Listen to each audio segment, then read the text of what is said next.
Hello everyone, and welcome. As physiotherapists, we often look at the spine as a column of bone, but today we are going into the microscopic and internal architecture to understand why it behaves the way it does under mechanical stress. If we slice a vertebral body in half, we find it isn't solid bone. It is a highly organized network of trabecular bones surrounded by a thin shell of dense cortical bone. These trabeculae are organized precisely along internal stress lines, some vertical to resist gravity, and some horizontal to prevent buckling. At the superior and inferior boundaries of each vertebral body lie the vertebral endplates. These are critical layers of hyaline cartilage and fibrocartilage that bind the disc to the bone. Pay close attention to this. After early childhood, the intervertebral disc becomes completely avascular, lacking blood vessels.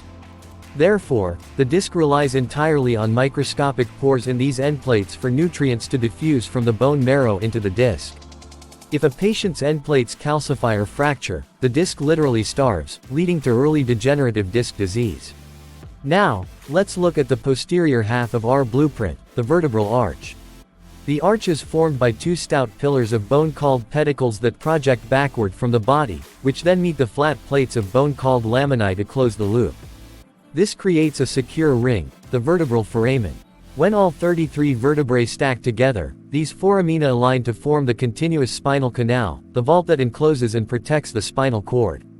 As we look at the sides of this column, the stacking of adjacent pedicles creates small side windows called the intervertebral foramina. This is a massive clinical hotspot for us. Through these tight windows pass the spinal nerve roots, recurrent meningeal nerves, and segmental arteries. If a patient develops a bone spur or a disc bulge in this specific window, it compresses the nerve root, leading to radiculopathy, the shooting leg or arm pain we treat every single day in the clinic. Mastering the internal architecture, the endplate diffusion system, and the boundaries of these neural windows is your first step to mastering spinal mechanics. Take a breath, review these structures, and when you are ready, let me know so we can jump into the mechanics of part 2. Thank you.